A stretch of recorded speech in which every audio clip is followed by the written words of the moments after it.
నేనే కాదు, ఎందరో మంది రైతులకి వ్యవసాయం చెయ్యాలని ఉన్నా పండించిన పంటకు సరైన ధర లేక పక్క రాష్ట్రంలో కూలీలు బతుకుతున్నారు.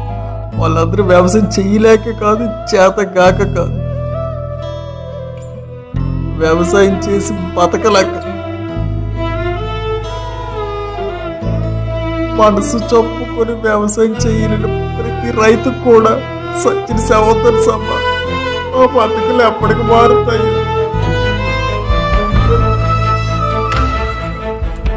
ఆస్తుల్ని కాపాడుకొని వచ్చే తరంకి ఎలగిస్తాము, మన రైతులను కూడా వచ్చే తరంకి ఇవ్వాలి.